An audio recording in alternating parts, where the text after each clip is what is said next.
Welcome to World News. This is Jyoti. Let's get into the details.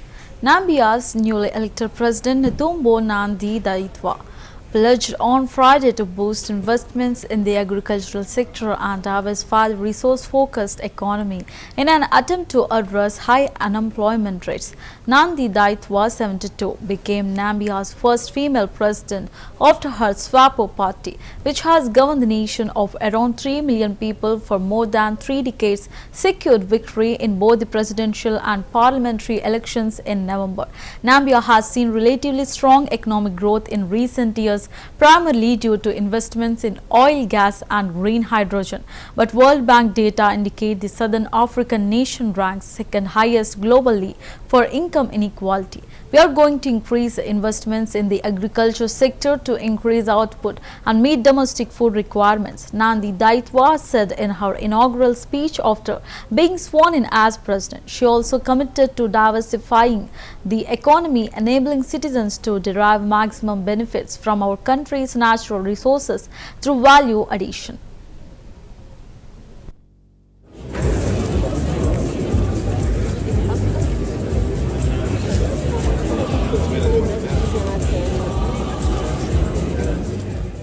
I, Netumbo Nandi-Ndaitwah,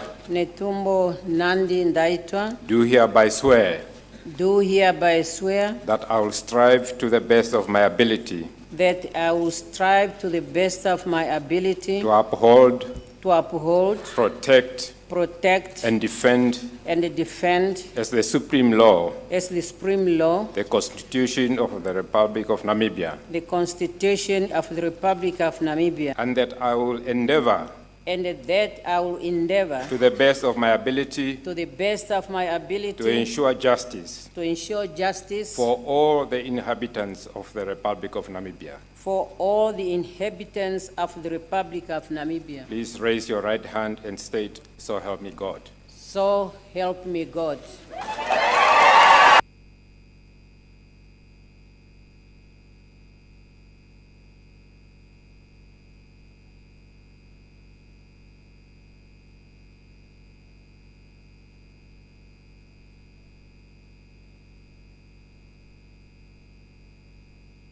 Investment in the development of infrastructures to open investment opportunities, enhance economic productivity, promote economic growth, and improve the quality of life of our people.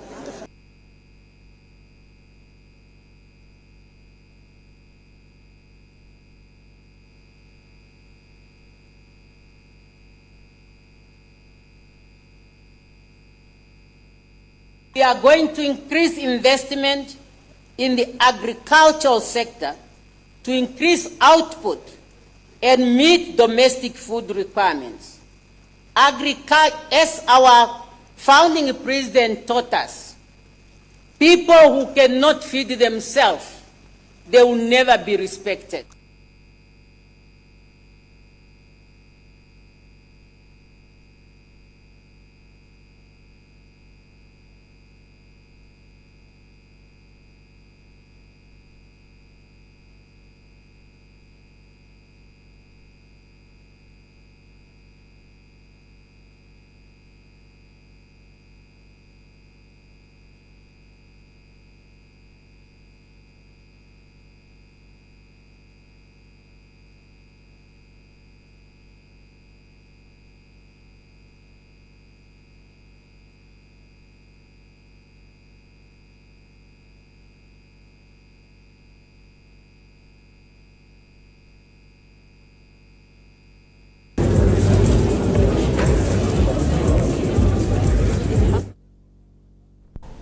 Tens of thousands of Turks have gathered outside Istanbul's municipality for the third consecutive day, protesting the detention of the city's mayor.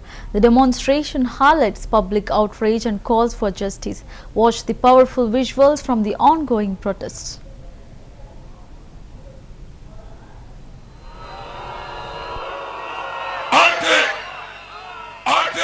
Gelecekler. Burası güler yüzün meydanıdır. Burada herkes herkesin hassasiyetlerine saygı gösterir. Sevgili dostlar, sizleri bir kez daha uyarıyorum. Bu meydandaki gençleri, kadınları, Ekrem Başkan'a el uzatmaya kalkarsan İstanbul'un iradesine uzanan eli İstanbul'un bizzat kendisi kıracaktır.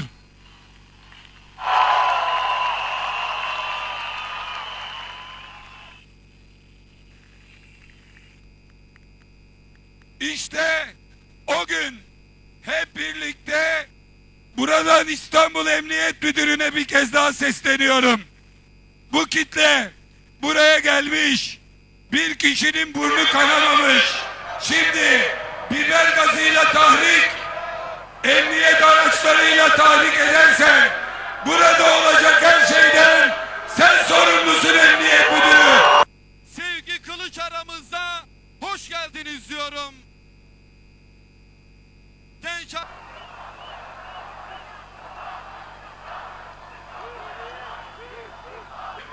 Emniyetteki ifade başladı ve tam 6 saat boyunca onlar sordu, Ekrem Başkan cevapladı. Onlar sordu, Ekrem Başkan cevapladı. Soranlar yoruldu, o yorulmadı. Soranlar utandı, o utanacak hiçbir cevap vermedi. Hiç kimse duymadan bükül yiğidim as.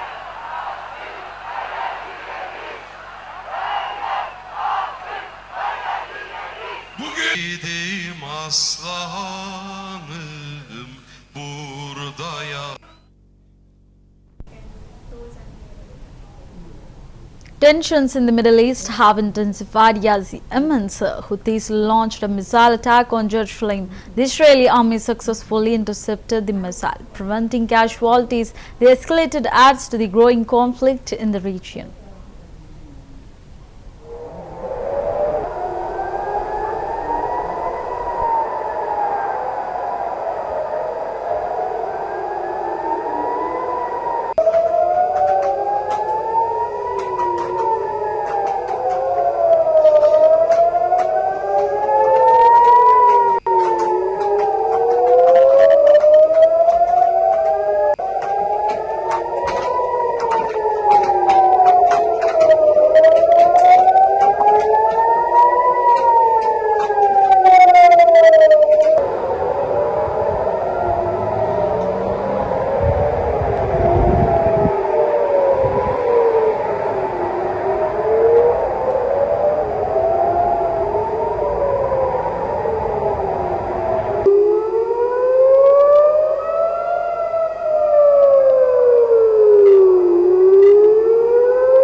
Education Secretary Linda McMahon speaks to reporters after President Trump signs an executive order ending the Department of Education.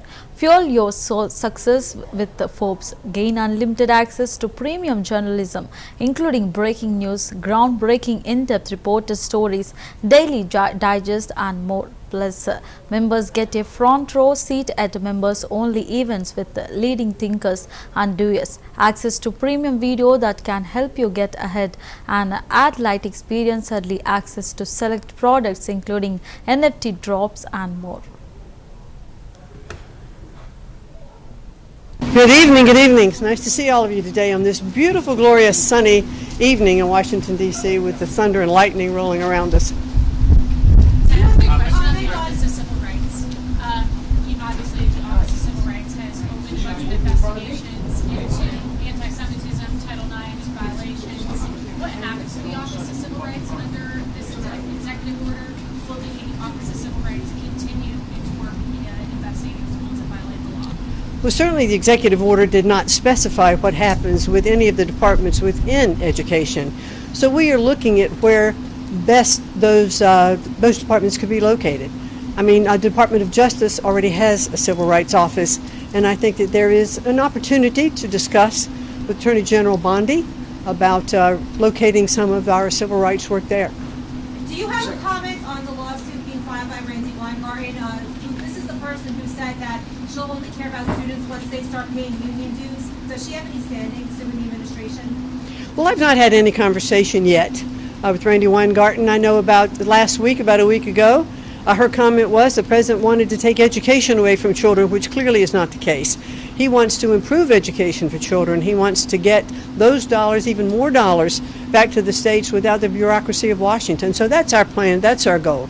I'd be glad to meet with her and talk to her about that. Madam Secretary, can you talk about what will happen to some of the employees who are part of the DOE as you kind of shrink the department, ultimately looking to close the department? What will happen to these employees? Have you discussed, what the next plan will be for all of these employees? Well, thank you so much for asking that, because last week we had we did terminate almost half of the Department of Education.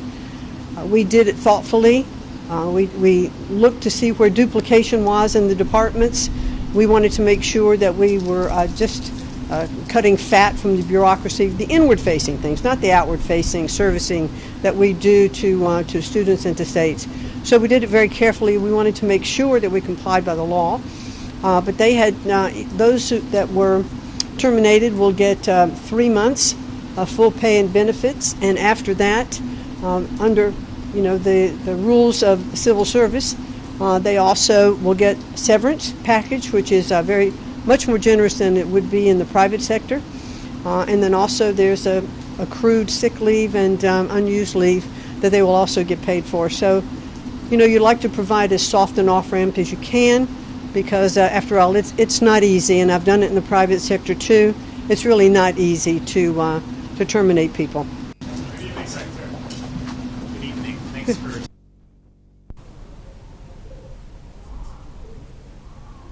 Ukrainian President Volodymyr Zelensky reiterated Friday that there must be more pressure on Russia to achieve a sustainable ceasefire, adding that Russian President Vladimir Putin has continued to act as an aggressor in the war and has not halted any aerial attacks. Ми підтримуємо необхідність сильної дипломатії і хочемо якнайшвидшого завершення цієї війни. Але завжди пам'ятаємо, що сильною дипломатією може бути тільки та, яка допомагає тиснути на причину цієї війни, на агресора. І кожен день світ отримує нові і нові докази того, що єдиною причиною цієї війни є Путін, є його Росія. Вже більше тижня на столі пропозиція повного припинення вогню. І тиші немає тільки тому, що цю пропозицію не сприймає Путін, тому тиск потрібен, тиск на Росію. Nowadays we hear a lot of talking about ceasefire, and frankly it seems more within the reach. And I am certain that no one wants the killing and the devastation to stop more than the Ukrainians themselves. But any ceasefire must be a step towards a sustainable peace. The terms of that peace must be acceptable to and agreed by. Звісно, ми підтримуємо необхідність сильної дипломатії і хочемо якнайшвидшого завершення цієї війни. Але завжди пам'ятаємо, що сильною дипломатією може бути тільки та, яка допомагає тиснути на причину цієї війни, на агресора. І кожен день світ отримує нові і нові докази того, що єдиною причиною цієї війни є Путін, є його Росія. Вже більше тижня на столі пропозиція повного припинення вогню. І тиші немає тільки тому, що цю пропозицію не сприймає Путін, тому тиск потрібен, тиск на Росію. Nowadays we hear a lot of talking about a ceasefire. And frankly, it seems more within the reach. And I am certain that no one wants the killing and the devastation to stop more than the Ukrainians themselves. But any ceasefire must be a step towards a sustainable peace. The terms of that peace must be acceptable to and agreed by. Звісно, ми підтримуємо необхідність сильної дипломатії і хочемо якнайшвидшого завершення цієї війни. Але завжди пам'ятаємо, що сильною дипломатією може бути тільки та, яка допомагає тиснути на причину цієї війни, на агресора.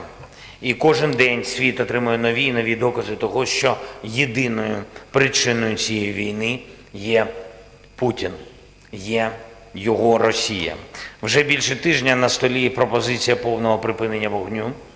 І тиші немає тільки тому, що цю пропозицію не сприймає Путін, тому тиск потрібен, тиск на Росію.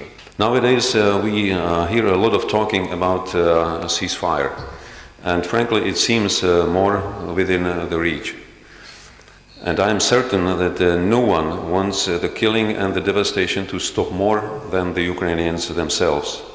But any ceasefire must be a step towards a sustainable peace. The terms of that peace must be acceptable to and agreed by. Звісно, ми підтримуємо необхідність сильної дипломатії і хочемо якнайшвидшого завершення цієї війни. Але завжди пам'ятаємо, що сильною дипломатією може бути тільки та, яка допомагає тиснути на причину цієї війни, на агресора.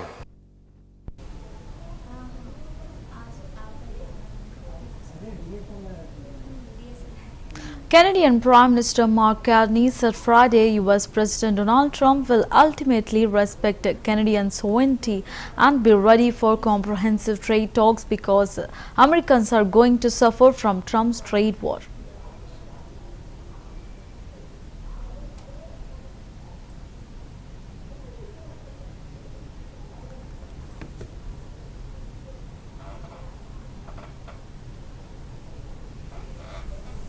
Decisions.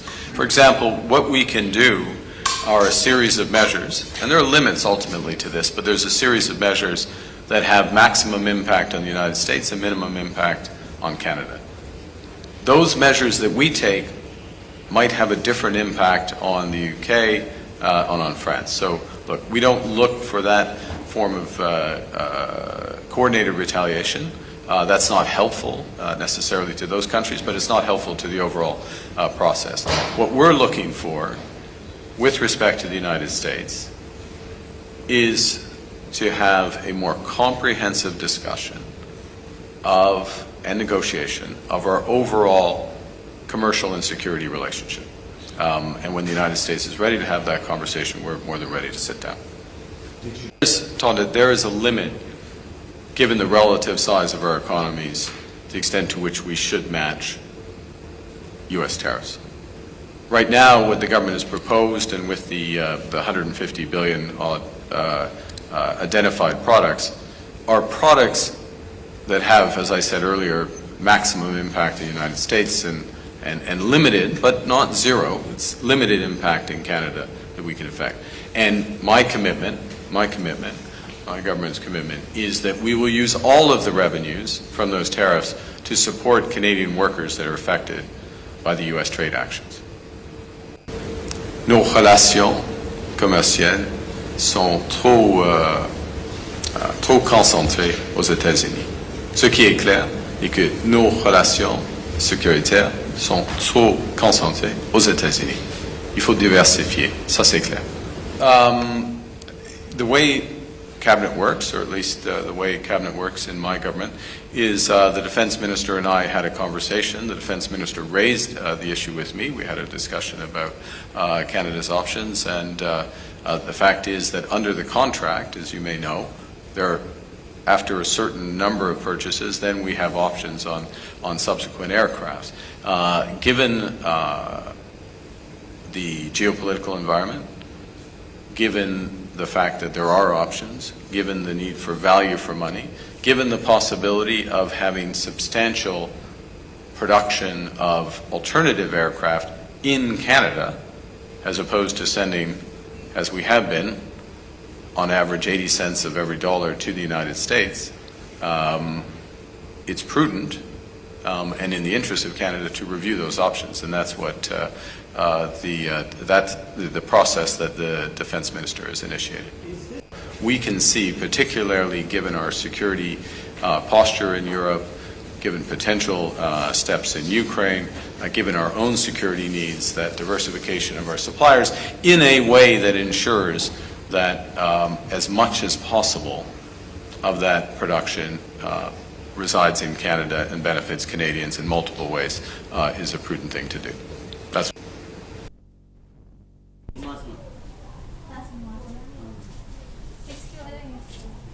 Bernie Sanders delivered a scathing rebuke of Donald Trump and his billionaire ally Elon Musk at a huge rally in Arizona on Thursday, accusing them of screwing over working and middle-class Americans as they turn the country into an oligarchy.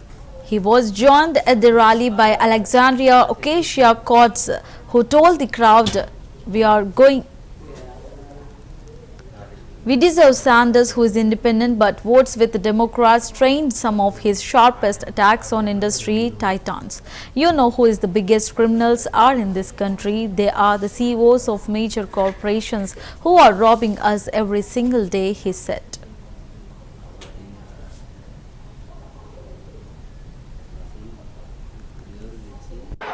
And that is, we will not allow you to move this country into an oligarchy.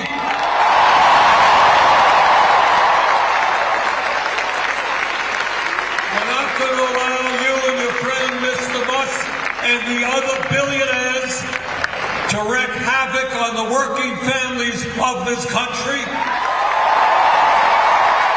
No, you're not going to destroy Social Security.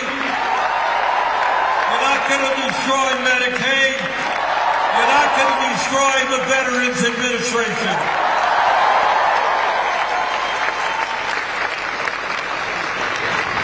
And I'll tell you what else you're not going to do. We're not going to let you undermine the democracy that men and women in this country have fought and died for.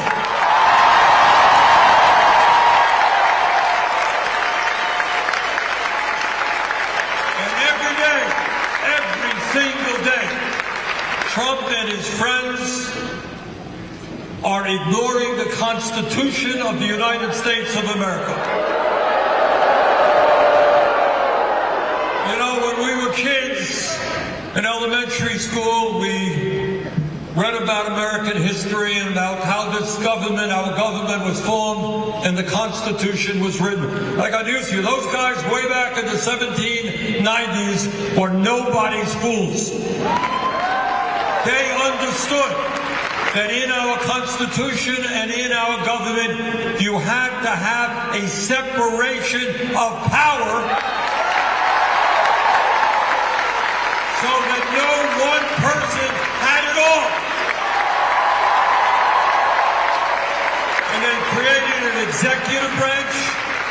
legislative branch and the judiciary. And every day, Trump is trying to take power away from the Congress. He is trying to take power away from the judiciary.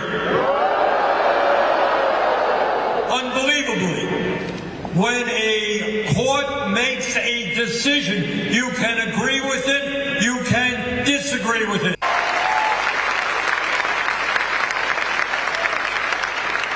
Alexandria and I were in Las Vegas earlier today. Tomorrow we'll be in Colorado, and then we're coming back to Tucson.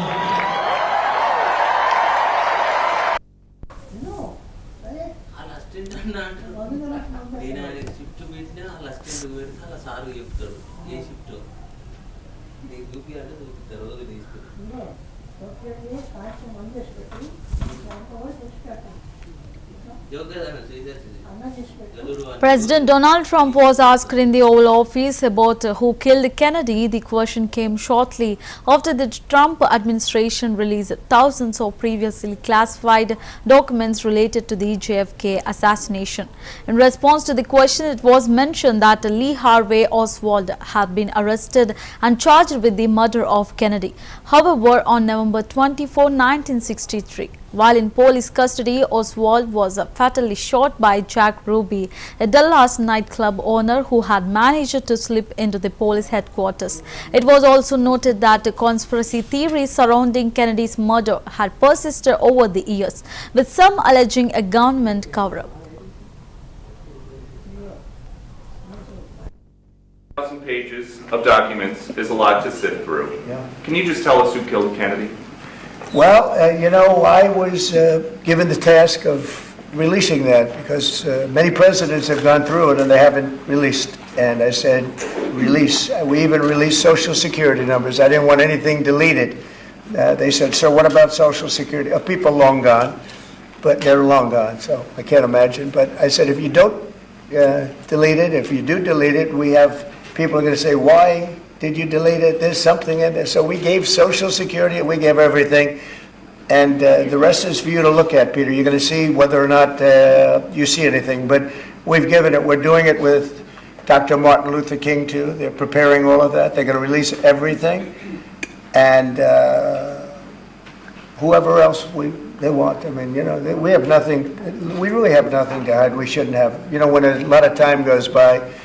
But with the Kennedy files, in particular, they were going crazy on them. I don't think there's anything that's earth-shattering, but you'll have to make that determination. In those, it's 80,000. It's actually 88,000, and we have some additional things, as you know, come out today.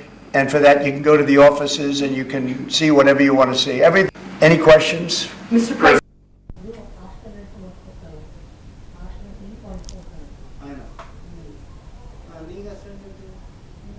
That's the wrap of the world news. Keep watching CVR News English.